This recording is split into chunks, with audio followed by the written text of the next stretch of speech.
My parents told me to keep quiet at my sister's engagement party because nobody wants the family disappointment talking. Then my sister slipped something on the mic and everything fell apart. I'm Noelle. I'm 34, single, no kids, and I live in a small apartment in Richmond, Virginia. I work as a barista and part-time tutor, which my parents would describe as wasted potential. At least, that's the phrasing they've used before. I used to be a med student. I made it to my third year at UVA before everything kind of crumbled. Long story short, I had a breakdown. Anxiety, depression, full-on burnout. I was pushing through rotations and overnight shifts while trying to recover from an emotionally abusive relationship. I didn't want to die, but I didn't really want to be alive either. I reached a breaking point and dropped out. It was the hardest and smartest decision I ever made. But to my parents, it was the beginning of the end. From that point forward, I was treated like the family's cautionary tale. My parents, Malcolm and Verona, are everything I'm not. He's a retired colonel who runs a leadership consulting firm now. You've probably seen his face on a few self-help books if you've ever browsed an airport bookstore. She's a former beauty queen turned lifestyle blogger with a curated Instagram feed full of family brunches, white linens, and inspirational quotes. Their brand is excellence and resilience. So having a daughter who dropped out of med school and makes lattes for a living? Yeah. Doesn't really fit the aesthetic. Now let's talk about Isla. My younger sister. She's 28, brilliant, stunning, and perfect, at least on the outside. She graduated from Vanderbilt, started working in commercial real estate, and got engaged to Brandon, a guy who inherited his family's car dealership empire in Northern Virginia. He's fine. Kind of smug, always smells like expensive cologne, and talks about tax write-offs a little too much, but I guess he treats Isla decently. Or at least he did. You'll see. Anyway, a month ago, Isla's engagement party took place at a private estate outside of Charlottesville. Fancy, right? It had string lights over a garden, catering with servers in all black, and a harpist playing while people sipped cocktails. I wasn't sure I'd even be invited, given how distant I am from my parents these days, but about a month before the event, I got a text from Isla, "Hey, I really want you there. Please come." I stared at that message for a full 10 minutes. We hadn't been close lately, her life had gotten so polished, so curated, so on brand for the family. But the way she worded it made it sound like she was asking for something. So I said yes. Booked an Amtrak. Borrowed a dress. Showed up with low expectations. Turns out, I should have bought none at all. From the second I arrived, I felt like I didn't belong. The estate had valet parking. I Ubered. Everyone else was in pastel sundresses or custom suits. I wore a navy dress I got at a Goodwill clearance rack 2 years ago and did my makeup in the train station bathroom. I walked in and saw my parents greeting guests near the entrance. When they saw me, their smiles faltered for half a second, just long enough for me to notice. Then it was back to their photo op grins. "Noelle," my mother said, kissing the air near my cheek. "So glad you could make it." My father didn't say anything right away. Just clapped a hand on my shoulder and nodded. Like I was a distant cousin who didn't speak English. I floated around the venue, sipping sparkling water, dodging invasive questions like, "So, what are you up to these days?" Translation, "Are you still a failure?" I caught a few whispers and side eyes, mostly from family friends who probably thought I'd be in rehab or something by now. At some point, I found Isla in one of the side rooms, pacing near a window, wringing her hands. She looked pale and kind of off. "Hey," I said, stepping in. "Everything okay?" She jumped, then exhaled. Yeah. I'm glad you came."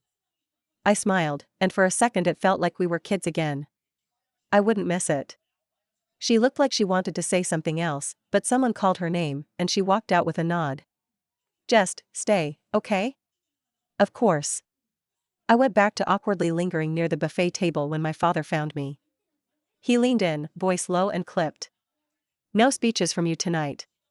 Just smile and let Isla have her moment. We don't need the family disappointment making noise." I swear, it was like being punched in the stomach. He walked away before I could respond.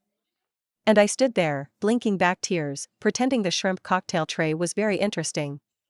Then, dinner. Long tables arranged under twinkling lights. People passed around wine bottles, toasted to love and legacy. My seat was near the end of one table, stuck between two older aunts who asked me how working at Starbucks was going. I don't even work there. Brandon gave a speech about hard work and success. My mother gushed about Islah's grace and determination. My dad quoted Churchill or some other dead man. I don't know. I stopped listening. And then Islah stood up with a mic. She looked nervous. Not the kind of nervous you'd expect from someone about to give a sweet, heartfelt speech at her own engagement party. This was something deeper. Islah's eyes scanned the crowd like she was about to walk a tightrope without a net. Brandon was sitting at the head table, looking at her with that ever-present salesman smile. My parents were both upright, beaming like stage parents who'd just seen their kid nail a recital. Guests quieted down quickly. The servers even paused, wine bottles frozen mid-pour. "Hi, everyone," Islah began, tapping the mic once. "Thank you for being here. I know my mom and dad already said it, but I just wanted to say it myself. We really appreciate everyone who came to celebrate with us." Polite applause. She smiled, then glanced briefly in my direction. It was fast. If you weren't watching her face like I was, you would have missed it. But I saw it. "I have to be honest," she continued. "I've been really anxious about this party. About standing up here. And I know that's not what you're supposed to say at an engagement party, right?" She laughed nervously. "But I want to talk about something important to me. Something that's been weighing on me for a while." My mom's smile faltered. My dad's brows creased. "And I want to do it while everyone's here," Islah added. "Because I think a lot of people don't know the whole story of this family. Of who really holds us together." The room went dead quiet. Islah's grip on the mic tightened. Her voice, when it returned, had a little steel in it. "When I was 14, she said, I thought I was pregnant." A shocked ripple passed through the crowd. One of the servers gasped audibly. "I was terrified," she went on, "and too ashamed to tell my parents. So I told my sister, Noelle." There it was. My name, out in the open. She didn't shame me. She didn't freak out. She took a day off from her summer pre-med internship, borrowed money from a friend, and took me to a clinic 3 towns over so no one would recognize us. She stayed with me the entire time. She was a kid herself, barely 20, and she never once made me feel alone. I felt like I couldn't move. Later that week, my parents found out. Not because Noelle told them. But because a pharmacist recognized our last name and called the house. And they didn't blame the boy I was dating. They blamed her. My mom had gone pale. My dad was staring hard at Islah, his jaw clenched. "They took her car, her phone, her laptop," Islah said. "They grounded her for the rest of the summer. My father told her she was irresponsible and made her write a letter apologizing for encouraging bad behavior." She paused and looked out at the guests. "What you see online, the perfect photos, the Sunday brunches, the lake trips, that's not the whole picture. It never has been." Someone dropped a fork. A man near the back cleared his throat loudly. Brandon shifted in his chair, visibly uncomfortable. Islah took a shaky breath. And that wasn't the only time she saved me. Years later, when I was in college, I was in a relationship that turned toxic fast. Controlling, manipulative, scary. I was afraid to leave. I didn't know how.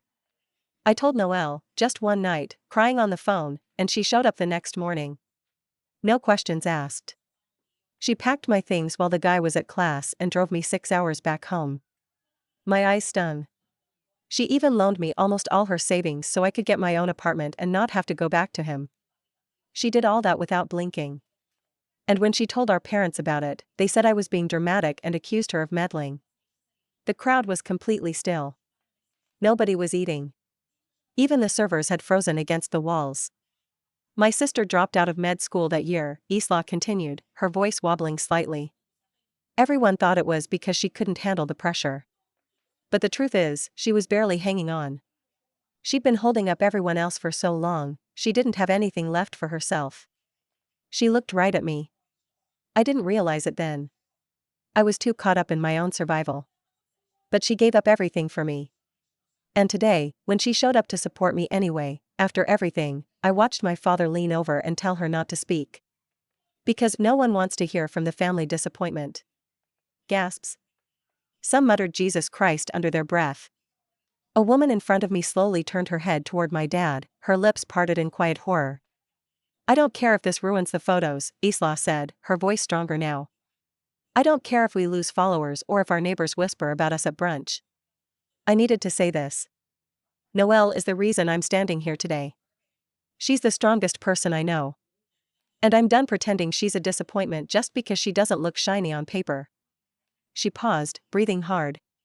Maybe the real disappointment is a family that can't love someone unless they fit the narrative. And then, without saying another word, she lowered the mic onto the table. Not dropped, just gently set it down. But the sound it made when it hit the table still echoed like a gunshot through the yard. I didn't move. I couldn't. The entire party sat in stunned silence. You could hear wind rustling through the trees. The harpist had long since stopped playing. My mother looked frozen. My father had gone red. Brandon stared at Isla like she'd morphed into a stranger. And Isla? She just stood there, calm and defiant, like she'd finally exhaled after years of holding her breath. She looked at me one last time. Not for approval, just connection. And then she walked off the stage and kept walking, right through the crowd, toward the house. I didn't follow her. Not right away. I sat there, still clutching my napkin like it was an anchor. Nobody moved for a full minute. Maybe two. Conversations didn't resume. Nobody tried to smooth things over with a toast. Not even my parents, who usually couldn't resist an audience. I could feel eyes on me from every direction.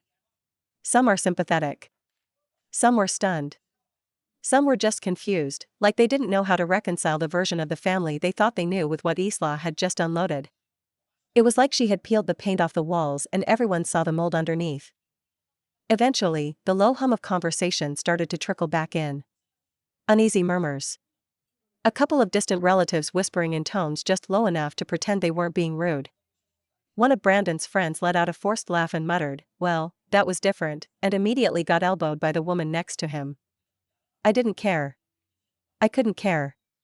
My mind felt like it had left my body and was hovering somewhere above the party, watching it all from a distance. Like I was watching a movie of someone else's humiliation and strange vindication happening all at once. My parents didn't come over to me. Not that I expected them to. Verona, my mother, sat with her mouth pressed into a thin, bloodless line. She looked more concerned with how the scene would be perceived than with what was actually said. Malcolm, my dad, had that clenched jaw he got when someone at church misquoted a Bible verse, like he was deeply offended by the sheer audacity of imperfection. Brandon stood up from his seat after a few more minutes and followed Isla into the house. I don't know what I expected to happen next. A confrontation? An apology? A second mic drop? But nothing happened. I sat alone at my table, untouched plate in front of me, listening to the slow unraveling of a party that had been so meticulously curated to be flawless. And for the first time in years, I wasn't the problem. After a while, people started leaving. Quietly. Some came by my table to say meaningless things like, "That was brave of your sister," or "Family's complicated, huh?" One woman I vaguely remembered from childhood church camp came up, squeezed my shoulder, and said, "I always knew you had a kind heart." I don't even know what that was supposed to mean. Eventually, the servers resumed clearing plates. Someone restarted the music, but it didn't fill the air the way it had before. The illusion was broken. I checked my phone. Isla hadn't texted. A part of me wondered if she was okay. Another part of me wondered if this had been some grand cathartic moment she had planned weeks in advance. It felt like a betrayal of her entire image. But more than that, it felt like a validation of mine. Still, I couldn't shake the knot in my stomach. I stayed seated until most of the crowd had dissipated. There was no announcement, no formal ending. People just quietly filtered out, as if staying too long might somehow make them complicit in the awkwardness. My father walked past me at one point, heading toward the house. He didn't look at me. Didn't speak. My mother, on the other hand, did stop, briefly. She stood a few feet from my chair, arms crossed over her pale blue cardigan, and said, "You could have stopped her." I blinked at her. "Excuse me?" "You knew she was planning something," she said, her tone still calm, still polished, like she was delivering a recipe tutorial. "You were always close to her." You should have warned us. I laughed. It was sharp and loud and completely involuntary. Warn you? I said. So you could stop her from telling the truth? Her eyes flashed. This wasn't the time or place. It never is, I replied. Isn't that the whole point? It's never the right time to tell the truth if it makes us look bad. She didn't have an answer for that. Or maybe she did and just didn't say it. Instead, she walked away. Just like that. Back straight. Hair perfect. I stared after her for a long time. Eventually, I got up and went into the house. Not to find her. Not to find Isla. I just needed to breathe somewhere that didn't smell like shrimp skewers and broken dreams. The estate's interior was as pretentious as the outside, antique vases, white marble, expensive-looking everything. I wandered past the main hallway and toward the sunroom Isla had pointed out earlier in the evening, hoping maybe she'd gone there to escape. She hadn't. But Brandon had. He was standing near the fireplace, glass of whiskey in one hand, his phone in the other. He looked up when I walked in, startled, then visibly deflated when he saw it was me and not Islam. "Oh," he said. "It's you." "Yeah," I said. "It's me." There was an awkward silence. I expected him to leave or offer a fake apology. Instead, he took a sip and stared out the window. "Was that true?" he asked after a moment. "All that stuff?" I looked at him. "You were at the same party I was," I said. "What do you think?" He didn't answer. Just nodded to himself. "I thought your family was, kind of intense," he added. "But Isla never told me any of that. Not about you. Not about any of it. She probably didn't want to scare you off." "Too late," he muttered. I raised an eyebrow. "What does that mean?" He turned to me. "It means I've spent the last year thinking I knew what I was marrying into. But apparently, I don't know my fiancé at all." I crossed my arms. "So what are you going to do about it?" He didn't answer. I walked out before he could say something disappointing. I didn't need to hear it. Outside, the sky had turned that late spring indigo, with stars just starting to show through the Virginia humidity. The party was nearly over. People were still murmuring near the valet stand. Some laughed like nothing had happened. Others looked over their shoulders as if afraid they'd get caught in the aftershock. I didn't see Isla. But I saw her purse, sitting on a chair near the tent.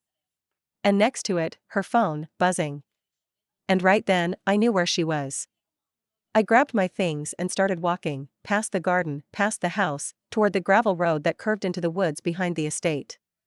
There was an old gazebo back there.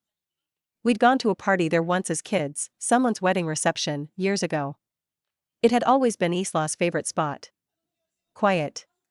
Removed. Sure enough, as I turned the last corner, I saw her. Sitting on the wooden bench, barefoot, hair loose, dress gathered around her knees like she was a teenager again. She looked up when she saw me. "You came," she said softly. "You always did love dramatic exits," I replied. She gave a tired, crooked smile. "Did I ruin everything?" I sat beside her, staring at the stars. "I think you saved something," I said. "Maybe not the party. But something." She didn't say anything for a long time. And neither did I. We sat in that gazebo for over an hour, just listening to the chorus of frogs and the occasional rustle of wind in the trees. It was the first time in years that it felt like the two of us were just sisters again. Not characters in someone else's family branding exercise. Not problems to be fixed or prizes to be polished. Just Noelle and Isla, two girls who used to share bunk beds and whisper secrets under the covers. "I didn't plan to say all of that," she finally said, voice small.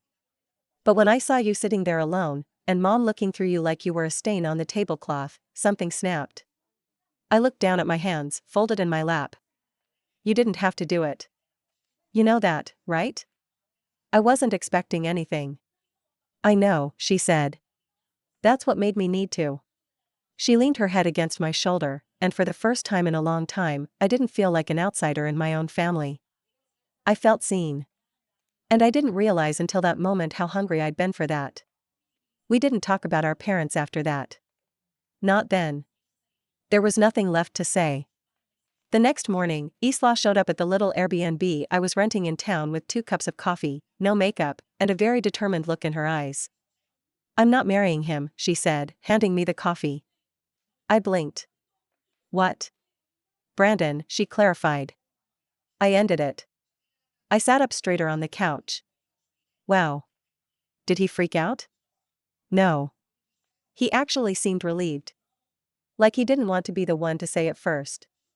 I laughed, surprised. Sounds about right. We sat together in silence, sipping our drinks, letting the last 24 hours settle.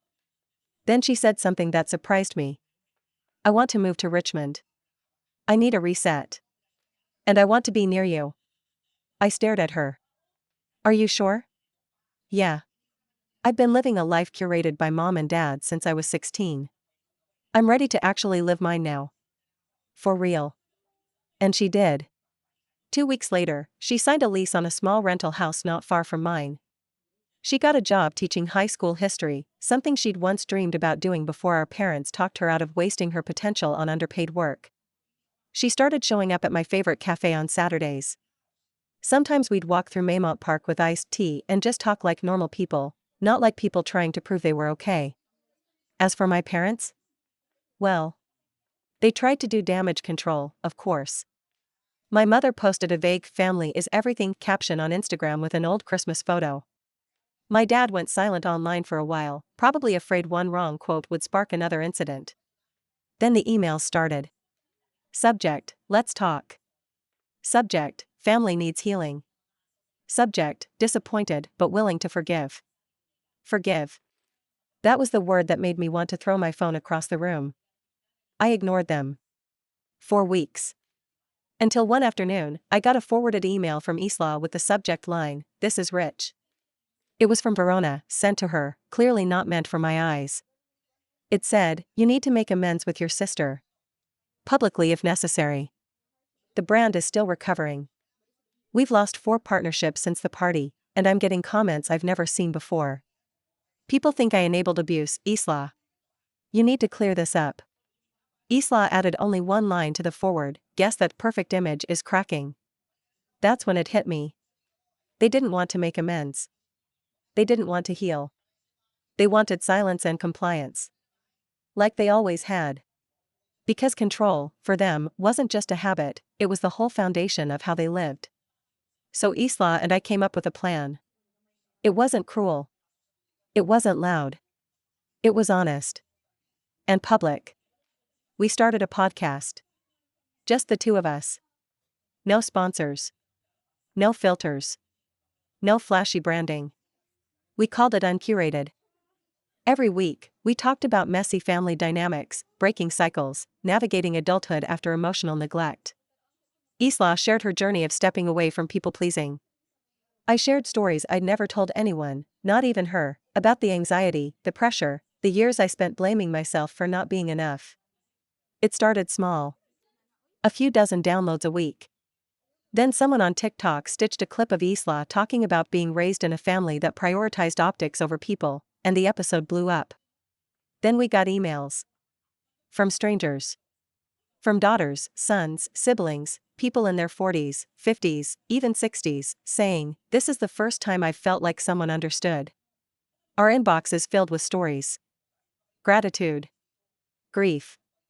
Questions. A small publisher reached out about a book deal. We said maybe. We were in no rush. For once in our lives, we weren't rushing to make anything look perfect. And our parents? The silence turned into panic. Then bitterness. They tried to spin it. My mother posted cryptic captions about forgiving those who hurt you for likes. My dad published a blog post on resilience in the face of betrayal. Their comments got flooded. Their sponsors backed away. The facade was cracking faster than they could patch it. But we didn't gloat. We didn't need to. The truth did all the work for us. It's been 7 months now. Isla's still in Richmond. She's seeing someone new, a guy named Axel who works in community outreach and listens more than he talks. I still make coffee and tutor, but now I'm working on a book proposal too. Something honest. Something real. We haven't spoken to our parents in a long time. Maybe someday, we will. But if that day comes, it won't be because we caved. It'll be because they changed. And knowing them? I'm not holding my breath. Because here's the thing, revenge doesn't have to be cruel to be satisfying. Sometimes, the best revenge is living your life in truth, loudly, freely, and without shame, while the people who tried to silence you drown in the noise of their own lies. And for the first time in my life, I don't feel disappointed anymore. I feel like the beginning of something better.